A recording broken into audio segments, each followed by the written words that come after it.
Et avec nous pour ce club, Mickaël Darbon. Bonjour Mickaël. Merci d'être là, éditorialiste politique à I24 News, Daïk Auduit. Bonjour Daïk. Merci Ariane. Également d'être avec nous. Journaliste politique à franceinfo.fr. On va revenir sur ce qui se passe entre Israël, l'Iran et les États-Unis. Donald Trump qui ne dit toujours pas s'il va frapper l'Iran avec Israël. On va parler de ce sujet. On va voir ce que dit Emmanuel Macron qui hier soir a dit que la France allait prendre une initiative. Laquelle? Que peut-il faire? Comment peut-il peser? Et Audrey, que dit l'Union européenne? Et bien justement, pas grand-chose, ou en tout cas les voix sont plutôt dissonantes. On va se demander pourquoi l'Union européenne est sur le banc de touche diplomatique dans ce conflit. Et on voit ça dans quelques instants. D'abord, on regarde l'actualité dans nos régions.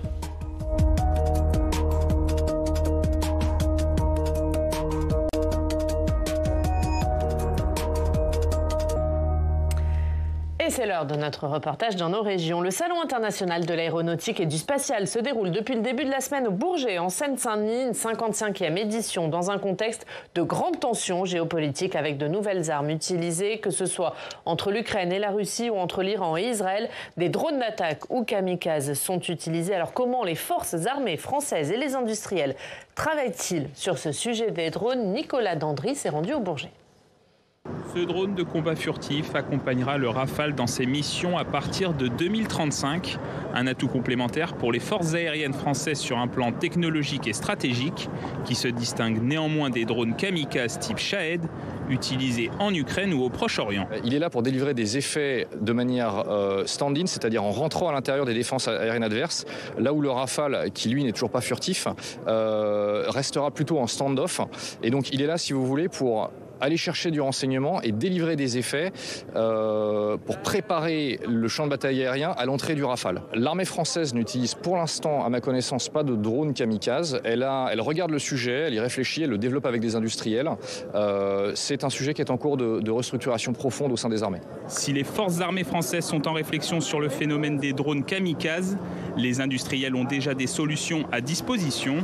Parmi eux, il y a le drone Toutatis, une munition téléopérée pouvant atteindre des cibles comme des véhicules situés entre 10 et 40 km. Alors il n'est pas encore utilisé par l'armée française qui est en cours de sélectionner les objets dont il va vouloir s'équiper, mais nous sommes en discussion avec l'armée française pour passer effectivement à des équipements. Les drones Shahed dont vous me parlez sont des objets qui sont tirés à plusieurs centaines de kilomètres, voire 1000 kilomètres, et qui pèsent plus de 200 kilos et qui emmènent des charges militaires beaucoup plus lourdes que cet objet-là.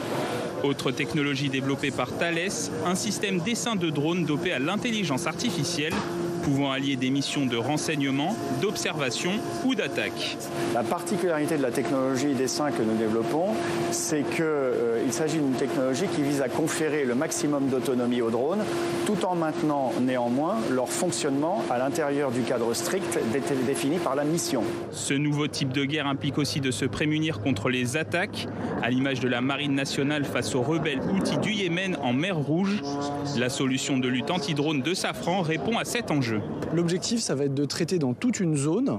On parle d'un cône de l'ordre de 60 degrés à très longue distance, plus de 15 km, toutes les menaces qui vont se situer dans cette zone. Donc même en cas d'essaim ou dite attaque saturante, on va pouvoir être efficace. Face à cette évolution des guerres, le ministère des Armées a signé lors du Salon du Bourget 5 conventions et un accord cadre pour renforcer les capacités des forces françaises en matière de drones. Mickaël Daïk, on voit l'évolution de la technologie. Ce salon du Bourget, il faut dire qu'il se tient dans un contexte particulier. C'est plus que jamais un salon consacré à la défense. Oui, absolument. Consacré à la défense dans une période qui est très très militarisée, dans un siècle, on le voit bien, qui démarre avec des multiples conflits, avec un problème lié très net, très patent vis-à-vis de la pérennité du droit international et des instances de régulation. Donc bien évidemment, et malheureusement, on est dans une ère assez militarisée. Ce qui est assez intéressant, c'est que justement, on voit l'évolution de la capacité technologique de la France sur le drone, parce que d'emblée, ça a été depuis très longtemps quelque chose qui était, au fond, la pièce manquante, le maillon faible d'un dispositif qui, aujourd'hui, on le voit, est un nouvel acteur sur les terrains. Les drones, on a évoqué effectivement des drones qui font peut-être 40 ou 50 km de rayon d'action, mais en ce moment, on regarde des drones multiples et variés, d'un côté comme de l'autre, de drones qui, au Proche-Orient ou en Ukraine, font des milliers de kilomètres d'autonomie avec des objectifs précis. Donc oui, on voit bien qu'il y a une évolution de la technologie militaire vers le cyber, vers le drone, vers, au fond, la robotique. Il y a aussi... on connaît maintenant toute la mutation via ce qu'on appelle les robots tueurs et qui pose également d'autres questions. Donc c'est à bien des égards le salon qui est au fond celui qui raconte cette mutation d'époque et surtout la manière dont les puissances peuvent s'adapter ou pas. Bah oui, il y a quelques années, les stars des salons, c'était les avions de chasse, les hélicoptères qui étaient tous plus perfectionnés les uns que les autres, qui étaient le fleuron de l'industrie de l'armement française, avec ce retard sur les drones qu'a évoqué Michael. Et là, bon, c'est ce sujet-là qui m'ongle spécifiquement. Il y a quand même des avions et des hélicoptères, toujours, mais c'est vrai que c'est eux les vedettes. Alors si je peux juste dériver à votre question, il y a un petit moment politique quand même aujourd'hui au Salon du Bourget, parce qu'il y a une visite commune de Jordan Bardella et de Marine Le Pen, qui vont se montrer donc afficher leur bonne entente, puisqu'il y a eu quelques doutes après les propos de Marine Le Pen en Nouvelle-Calédonie sur la connaissance de ce dossier-là par Jordan Bardella. Donc c'est aussi une petite séquence de communication qui va sceller non pas leur réconciliation, parce qu'ils ne sont pas fâchés, mais en tant qu'il va mettre en scène leur bonne entente. Mais disons que oui, dans ce salon-là, effectivement, qu'ils viennent, c'est pas anodin, d'autant plus que c'est peut-être là qu'ils peuvent effectivement apprendre à manier la dissuasion, donc peut-être qu'entre les deux, ça pourrait aussi être utile. Mais il est vrai que ça prolonge également l'intérêt que manifeste, parfois sans caméra d'ailleurs, Marine Le Pen pour les enjeux régaliens. Il y a 2 mois de ça, elle était en visite totalement discrète dans une centrale nucléaire pour pouvoir rencontrer l'ensemble du personnel et avoir des discussions sur le nucléaire civil et sur les possibilités nucléaires de la France. Donc voilà, c'est aussi une partie de son travail au vu de ses ambitions que l'on connaît. Et de Jordan Bardella également. Il avait déjà été visité, le Salon du Bourget, c'est pas la première fois qu'il visite, mais c'est vrai que c'est le plan B, Jordan Bardella, même si on le dit pas publiquement. Et là aussi, on le prépare à avoir une stature internationale, et ça participe de cela, cette visite. Oui, vous avez raison, Daïk, c'est aussi un moment politique. On a vu François Bayrou au début de la semaine, dans cet avion de chasse. On y aura Emmanuel Macron demain. Le Salon du Bourget, c'est aussi un temps fort politique. Oui, là, et là encore une fois, vu les enjeux géopolitiques, j'ai l'impression que c'est plus important que le Salon de l'agriculture pour les politiques. En tout cas, de la même importance d'y aller. Oui, effectivement. Il faut aujourd'hui caresser les drones et les fuselages des avions pour pouvoir avoir le sentiment d'être en phase avec l'époque. C'est aussi un moment géopolitique puisque vous avez aussi un des lieux d'attraction de ce salon, c'est le stand israélien qui est même partiellement ou totalement recouvert puisque il y a eu des décisions gouvernementales de dire on ne veut pas montrer les armes qui sont utilisées par Israël. Les armes offensives. Voilà, évidemment offensives. Donc de ce point de vue-là, je pense qu'effectivement, à bien des égards, les visites des politiques ne manqueront pas de le signaler.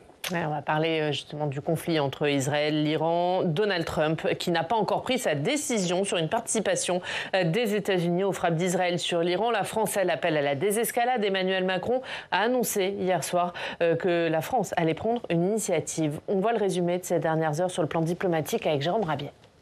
Donald Trump a approuvé les plans d'une possible attaque américaine sur l'Iran, mais il n'a pas encore décidé de les mettre en œuvre.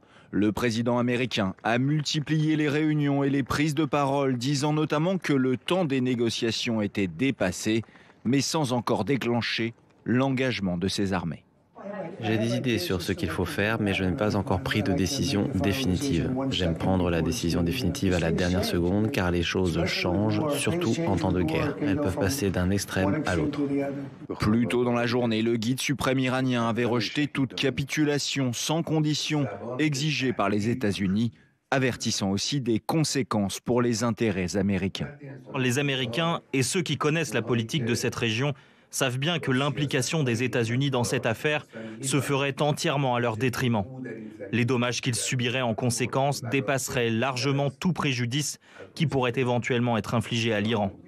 Un bras de fer alors que les installations nucléaires du régime des Mollahs sont menacées. La France a promis une initiative diplomatique à l'issue d'un conseil de défense et de sécurité nationale tenu à l'Élysée. répétant sa position déjà exprimée par le ministre des Affaires étrangères au Sénat. Négociations auxquelles nous nous tenons prêts à participer puisque nous les avons conduites il y a 10 ans, que cela fait des mois que nous avons réamorcé ce travail à l'approche de l'expiration de l'accord sur le nucléaire iranien et que nous avons les idées très claires sur la manière d'obtenir des engagements de la part de l'Iran sur ce programme nucléaire. Vendredi, le Conseil de sécurité des Nations Unies doit se réunir sur l'escalade du conflit entre Israël et l'Iran à la demande de la République islamique. Voilà, et on va revenir sur le conflit. Avant de parler de la France, Mickaël, on voit un Donald Trump qui maintient la pression sur l'Iran, mais qui ne dit toujours pas ce que vont faire les États-Unis, frappe ou pas. Oui, Trump l'indécis, ça reste maintenant un peu une marque de fabrique, peut-être même d'ailleurs depuis le début de son nouveau mandat. Voilà, totalement aux antipodes de l'aspect péremptoire et d'assurance qu'on connaît, et des déclarations tonitruantes. En réalité, à chaque fois, lorsqu'il s'agit de prendre des décisions importantes, on voit bien qu'il est soumis à divers facteurs contradictoires.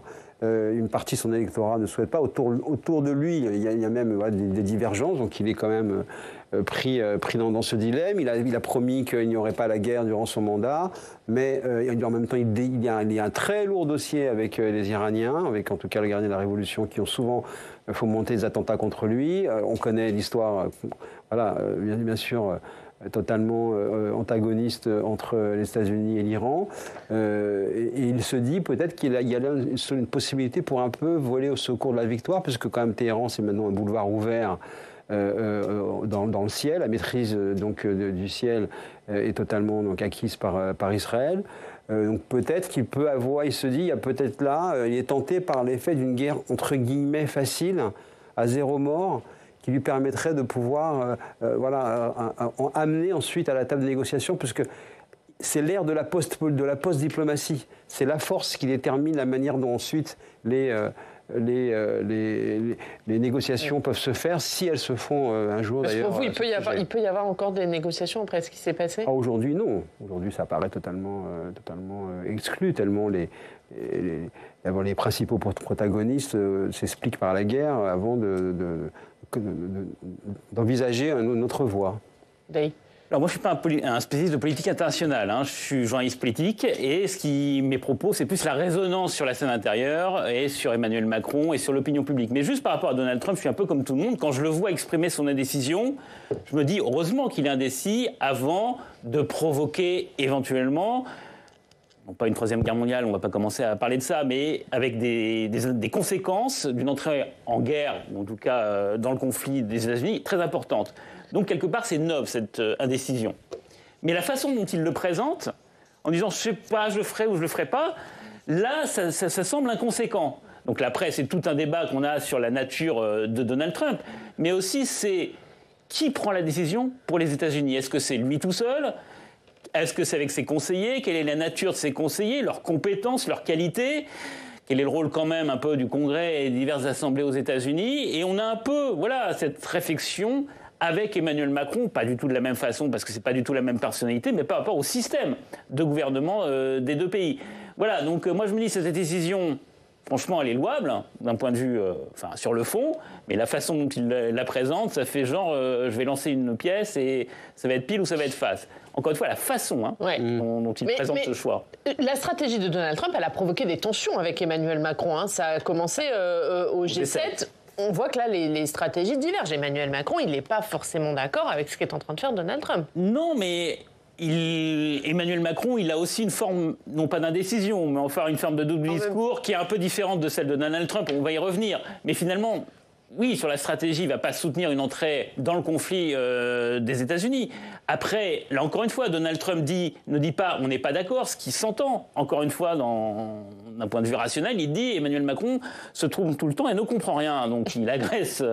Il est dans un rapport personnel, encore une fois, de dire c'est pas 2 points de vue ou 2 options ou 2 cultures diplomatiques qui s'affrontent et 2 conflits n'est toujours en général une solution. C'est de dire c'est un bras de fer entre deux dirigeants, entre qui est soit le plus intelligent, soit celui qui comprend le mieux la situation, ou soit celui qui est le plus courageux, parce que derrière, il y a ça aussi dans ce que dit Donald Trump. Ouais, sur ces tensions entre Donald Trump et Emmanuel Macron, c'est que personnel ou on est sur deux visions différentes de ce qu'il faut faire dans ce conflit?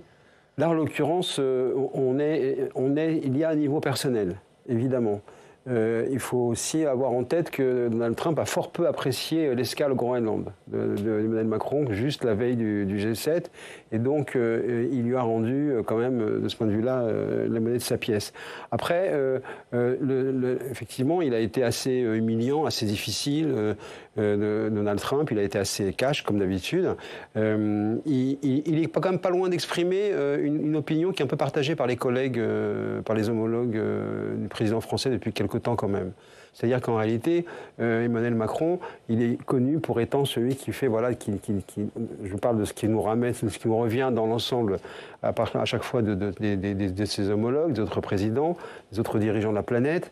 L'idée, c'est qu'on a toujours le droit à des leçons, à des grands principes, à des propos péremptoires, mais en réalité, c'est souvent déconnecté d'une forme de réalité, d'une part. Et deuxièmement, il y a aussi, chez Donald Trump, une sorte de malin plaisir à rappeler qu'au fond, on est sur la fin d'un président et que, quelque part, il ouvre un peu la séquence de toute manière, c'est pas très grave parce qu'il va sortir. Donc, il y a cette ambiance-là. Après, sur le plan plus géopolitique, c'est Emmanuel Macron qui est en divergence stratégique avec Donald Trump, et ça veut dire la France versus les États-Unis. Bon, le rapport de force, il est quand même assez net. Donc, la question de l'utilité et de l'influence de ce genre de propos est quand même largement posée. Et on va parler de l'Union européenne, puisque face au conflit Israël-Iran, Audrey, l'Union européenne, elle semble un peu sur le banc de touche diplomatique. Et c'est le cas depuis l'offensive d'Israël sur l'Iran, dont elle n'avait manifestement pas été mise au courant. Elle ne faisait pas non plus partie des négociations sur le nucléaire iranien menées par les États-Unis. Et ce hors-jeu diplomatique, il continue encore aujourd'hui, même si les pays ont quand même essayé de parler d'une voix commune. Il y a eu une réunion mardi des ministres des Affaires étrangères de l'Union européenne avec cette déclaration de la chef de la diplomatie, Kaja Kallas. Un peu lisse, la déclaration, écoutez. Les ministres ont appelé toutes les parties à respecter le droit international, à faire preuve de retenue et à éviter toute action susceptible d'échapper à tout contrôle. Nous avons tous convenu de l'urgence d'une désescalade. L'Iran ne peut pas se doter de la bombe nucléaire et la diplomatie est la solution pour l'empêcher. L'Union européenne y contribuera. Vous l'avez vu, déclaration un peu lisse. Pas d'action forte. Pourquoi? Parce que l'Union européenne, en fait, c'est un nain géopolitique depuis toujours, parce que les pays membres refusent de partager la diplomatie, qui est un sujet beaucoup trop important pour eux, avec Bruxelles, et surtout parce que le Moyen-Orient, c'est le conflit qui divise le plus les Européens. Sur l'Ukraine, on peut avoir une position à peu près commune, à l'exception évidemment de la Hongrie, mais sur le Moyen-Orient, c'est bien différent. La preuve, malgré la déclaration commune qui appelle à la désescalade, Friedrich Merz, le chancelier allemand, estime dans une interview qu'Israël a le courage de faire le sale boulot pour nous tous en attaquant le régime des Mollahs qui a apporté la mort et la destruction dans le monde. Fin de citation. Déclaration à l'opposé de celle de l'Espagnol Pedro Sanchez qui condamne l'escalade militaire au Moyen-Orient à la suite des attaques israéliennes, réclame un embargo sur les ventes d'armes et juge que Jérusalem excède son droit à la légitime défense. Là aussi, fin de citation. Mais Oriane, il y a peut-être un problème aussi avec la personnalité de Kaja Kallas que vous venez d'entendre il y a quelques minutes. C'est la chef de la diplomatie de l'Union européenne. C'est un peu une ministre des Affaires étrangères de l'Union européenne. Et donc sa personnalité est peut-être un peu en cause parce que l'ancienne première ministre estonienne, elle a été choisie surtout pour sa fermeté face à Vladimir Poutine. Mais elle connaît peut-être un petit peu moins le conflit au Moyen-Orient. Et surtout, elle est très atlantiste. C'est elle qui a fait rentrer son pays dans l'OTAN à son époque quand elle était première ministre. Elle a du mal à s'opposer aux États-Unis et donc à adopter une position de fermeté face à Donald Trump. Mais comme je l'ai dit, les pays de l'Union européenne, ils ne lui laissent pas non plus une grosse marge de manœuvre. Donc voilà, tous ces éléments qui font que l'Union européenne parle d'une voix dissonante. Ouais. Et ne pèse pas. Comment elle peut peser dans ce conflit ? En aucune manière, pratiquement. C'est vrai, ce qui a été dit est parfaitement juste. Et surtout, ça vient, ce moment-là, en tout cas dans cette partie du monde, vient cristalliser et vient révéler de manière plus forte un processus effectivement de nanification géopolitique de l'Union européenne qui est déjà en cours depuis bien longtemps, sur beaucoup de sujets. Donc de ce point de vue-là, c'est vrai que c'est au Proche-Orient que ça se voit le plus, parce qu'on sait très bien historiquement que ce sont les États-Unis et maintenant les pays de la région. C'est-à-dire qu'en réalité, on est aussi face à un conflit de puissance régionale qui émerge. C'est beaucoup plus l'Arabie Saoudite qui a les clés de ce qui peut se passer à l'avenir dans la région, y compris dans la bande de Gaza, que la France. Pour parler uniquement de ce pays. Donc oui, c'est effectivement un moment de cristallisation de la grande faiblesse géopolitique de l'Europe, qui est effectivement sur le banc de touche et qui regarde ce qui se passe en essayant d'exister avec ce genre de déclaration. Et Emmanuel Macron, du coup, il a tenu un conseil de défense hier après-midi en rentrant du G7. Daïk, à l'issue de ce conseil de défense, il a dit que la France allait prendre une initiative. Bon, oui. Il cherche à peser, là, le chef de l'État ? Absolument, une initiative afin de proposer un règlement négocié exigeant. Et qui est chargé de mener cette initiative ? C'est le ministre des Affaires européennes, M. Benjamin Haddad. Donc c'est que Emmanuel Macron veut quand même que l'Europe apporte une réponse. Avec cette idée d'ailleurs, est-ce qu'il est même invité à demander une réponse ? On a l'impression que c'est vraiment quelqu'un qui essaye de mettre un pied à travers une porte qui se ferme devant lui pour quand même exister. Donc évidemment, Emmanuel Macron prend un risque, parce que comme l'a dit Mickaël, c'est très peu probable que l'Europe puisse peser sur ce conflit. Et donc ça ferait beaucoup quand même d'initiatives européennes qui débouchent sur pas grand-chose en matière d'affaires étrangères, à commencer par l'Ukraine, par le conflit à Gaza. À chaque fois, Emmanuel Macron veut être le fer de lance de l'Europe. Il n'assume pas d'ailleurs que la France puisse peser seule. Ça, il est dans son logiciel en disant la France n'existe que dans un contexte européen. Ça, c'est son logiciel pro-européen. Mais du coup, il affaiblit la possibilité d'avoir une voix forte, parce qu'il faut tellement de compromis pour avoir une voix européenne que du coup, ça débouche sur pas grand-chose. Or, Emmanuel Macron, et là c'est le point de vue de la politique intérieure, il a réinvesti les costumes présidentiels grâce à la situation internationale.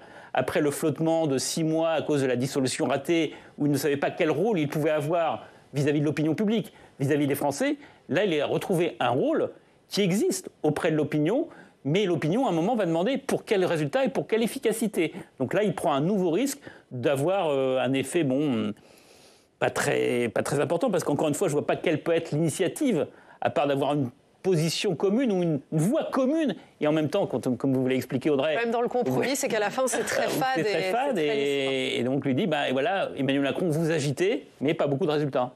Ouais. Oui, le sujet en ce moment, ça l'était depuis longtemps, mais là ça devient encore plus patent. Le sujet, effectivement, avec Emmanuel Macron, c'est qu'au fond, le pouvoir, ça ne se décrète pas, ça s'applique, ça se prouve, et on ne peut pas être uniquement dans le déclaratif et l'incantatoire. Or là, c'est exactement le cas.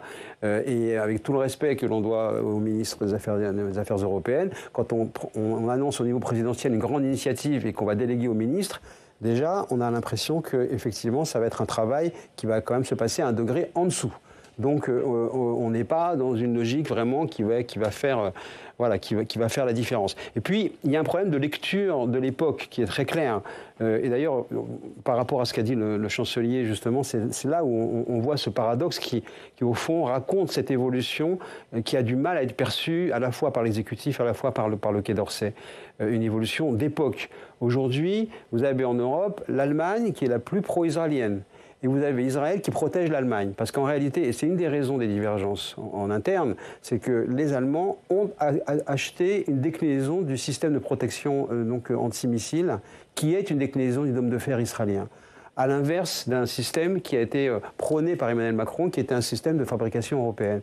Donc les Allemands ont, eux, choisi et non pas pour une raison atlantiste ou quoi que ce soit, ils ont décidé qu'ils allaient être défendus de ce point de vue-là. Et paradoxalement, depuis le 7 octobre, c'est en Allemagne qu'on a les approches les plus pro-israéliennes, alors qu'il y a aussi tous les problèmes européens et contemporains qui peuvent exister, liés à l'islamisme, au terrorisme. Ils n'ont pas l'air d'être aussi tenus qu'en France vis-à-vis de ce sujet. Donc il y a une lecture de l'époque qui est aujourd'hui un peu à contresens, voire à contretemps. Et je pense que le en même temps a débouché sur le contretemps. Et c'est tout le drame, quelque part, de cette présidence Macron.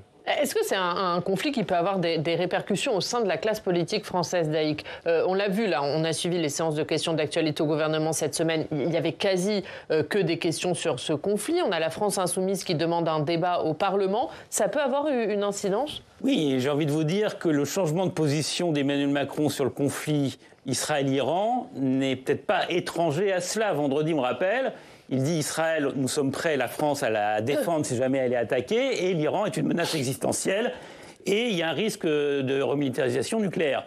Et là, qu'est-ce qu'il dit depuis avant-hier? De dire que finalement, il demande à Israël de s'en tenir aux objectifs nucléaires, mais pas d'aller vers une déstabilisation du régime, puisqu'Emmanuel Macron considère que ça serait répéter l'erreur irakienne, qui est une référence à Jacques Chirac, à cette situation-là. Donc on est en plein dans l'idée que le débat ne porte plus sur qui est le pôle, le débat c'est qui est le pôle de déstabilisation dans cette région-là. Et la cible c'était l'Iran vendredi, et là ça devient Israël. Parce qu'entre-temps, les insoumis ont attaqué la majorité Emmanuel Macron, Jean-Noël Barrot sur ce plan-là, que le débat, c'est pas l'Iran, mais c'est Israël. Et c'est pas lié au conflit face à l'Iran, c'est lié au conflit à Gaza. Et que c'est la poursuite du clivage sur Gaza que les insoumis veulent installer avec l'Iran. Que la question, encore une fois, c'est Israël, c'est Netanyahou. Et quand même, alors Emmanuel Macron, il change de point de vue parce que Benjamin Netanyahou a changé ses objectifs de guerre. Lui-même a évolué dans son discours, mais ça apparaît comme donner une victoire quand même aux insoumis, puisque le débat, c'est ce que les insoumis veulent, ça se porte sur Israël. Ouais. Il y a un manque de lisibilité de la ligne d'Emmanuel Macron vis-à-vis d'Israël. Il y a un manque de colonne vertébrale, d'une manière générale, dans l'analyse des évolutions géopolitiques, dans la lecture de l'histoire, dans ce qui est perçu et de ce qui doit être présenté. Et c'est effectivement ce que dit Daïk qui est absolument juste.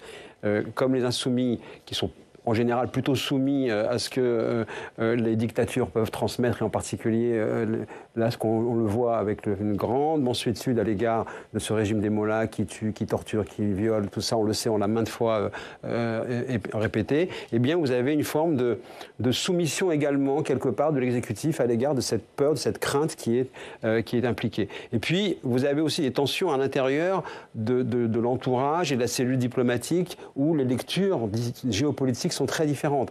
À chaque fois qu'effectivement, on l'a vu après le 7 octobre, le président Macron fait une sortie, une déclaration qui a l'air d'être un petit peu trop travaillée par un soutien à Israël, vous avez 2 jours plus tard un recadrage. Pourquoi? Parce qu'en interne, il y a eu des discussions. On dit, vous ne pouvez pas dire ça, monsieur le président, ça n'est pas possible. Souvenez-vous, la lettre des ambassadeurs après le 7 octobre qui avait dit on ne peut pas avoir une position aussi unilatérale vis-à-vis d'Israël. Donc vous avez ce recadrage-là.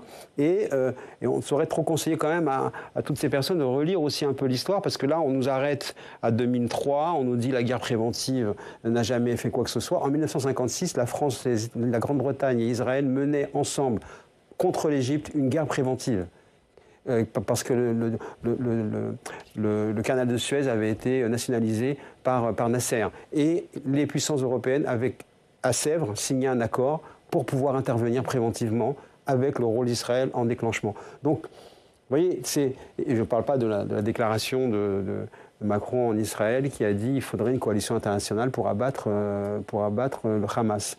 Donc, tout cela est totalement confus, n'a pas de colonne vertébrale et donne ce sentiment, oui, qu'il y a, comme d'habitude, de la godille, et les Français le voient bien. Ouais. Est-ce que du coup, le gouvernement a intérêt à ce qu'il y ait un débat au Parlement sur ce sujet? Qu'est-ce que ça pourrait donner, Daïk? Alors, c'est un débat qui n'aurait pas forcément lieu à un vote, et même s'il y avait un vote, le gouvernement ne chute pas dessus. Donc il y a plusieurs options. Non, mais je pense je ne sais pas si le gouvernement a intérêt, mais je pense qu'il faut faire un débat, y compris pour que chacun assume devant l'opinion publique ses positions. Et notamment, même si on renverse le curseur en disant le pôle de déstabilisation, c'est Israël, il y a un sujet iranien quand même, et ça obligera chacun des partis politiques à se positionner par rapport à l'Iran. D'autant plus que la seule chose qu'on retiendra du sommet du G7, qui a été par ailleurs catastrophique, et qui raconte à quel point, effectivement, on est passé dans une autre ère vis-à-vis des grands conflits du moment. Le communiqué était, et même Macron s'en félicitait, faisait le consensus en disant l'Iran est la source de déstabilisation dans le monde et dans la région du Moyen-Orient. Donc il y a quelque part une justification. Donc comment après expliquer que les actions sont illégitimes? En tout cas, il est clair que dans la région en ce moment, on peut passer une journée entière sans prononcer le nom de France. Un dernier mot, Daïk. Oui, juste on rappelle que le prochain G7 aura lieu en France, à Évian. Oui. Et ce sera aussi le bilan de l'action d'Emmanuel Macron d'un point de vue international depuis 10 ans. En tout cas, sur son compte Instagram, on a vu que le président fait déjà la promotion, le teasing de ce rendez-vous. C'est donc très important pour lui. Oui. Merci à tous les deux. On va continuer à parler de ce sujet puisque c'est à la une de vos quotidiens régionaux ce matin.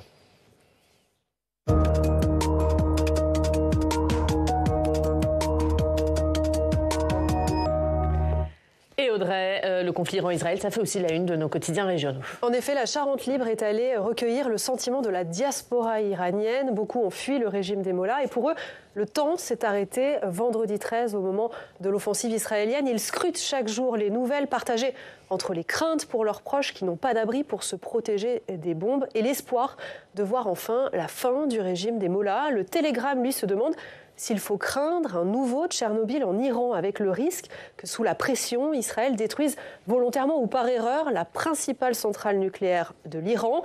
Mais d'après un expert interviewé, le risque est trop important pour Israël, déjà pour le danger encouru évidemment, mais aussi parce que la communauté internationale se retournerait immédiatement. Il est totalement interdit par le droit international de bombarder des cibles qui contiennent des forces dangereuses, Oriane. L'actualité dans la presse régionale, c'est aussi ce rebondissement dans l'affaire du petit Grégory, plus de 40 ans après sa mort. Le cold case le plus célèbre de France serait-il enfin en passe d'être résolu? En tout cas, l'affaire pourrait être relancée d'après l'Est républicain. La justice a ordonné un nouvel interrogatoire de la grande-tante du petit Grégory, Jacqueline Jacob. Cette dernière, 80 ans, sera convoquée en vue d'une possible mise en examen pour association de malfaiteurs criminels, Oriane. Justice toujours, c'est le procès des vendanges de la honte en une de l'Union. 3 individus sont accusés de traite d'êtres humains sur 57 saisonniers, pour la plupart sans papier, au cours de la récolte 2023 en Champagne. Les gendarmes avaient mis en évidence des conditions de vie portant atteinte à la dignité humaine. Nous étions maltraités, nous ne mangions pas, nous n'avions pas le droit à la parole. Je n'aurais jamais imaginé que des gens qui font du champagne nous hébergeraient dans un endroit où même les animaux ne se sentent pas bien, témoigne l'une des victimes, Oriane. Allez, côté météo, il faut se préparer, il va faire très chaud ces prochains jours. Et l'Anjou se prépare au coup de chaleur, annonce le Courrier de l'Ouest. Météo France a passé le Maine-et-Loire en vigilance jaune à la canicule. Les températures pourraient même atteindre 37 degrés samedi. Le plan hors sec est activé. Alors dans ces conditions, évidemment, je vous conseille plutôt de boire de l'eau. Mais sachez qu'à Bordeaux, on va fêter le vin pendant 4 jours, nous rapporte Sud-Ouest. Coup d'envoi de la 14e édition de Bordeaux Fête le vin aujourd'hui, avec pour invité d'honneur la ville japonaise de Fukuoka. Voilà. On boit de l'eau, plutôt de l'eau. Le vin. Merci. On célèbre le vin. Merci beaucoup Audrey. Merci beaucoup Daïk Douillet d'avoir été avec nous. Merci beaucoup Michael Darmon. Merci à tous de nous avoir suivis et on se retrouve demain. Très bonne journée à tous.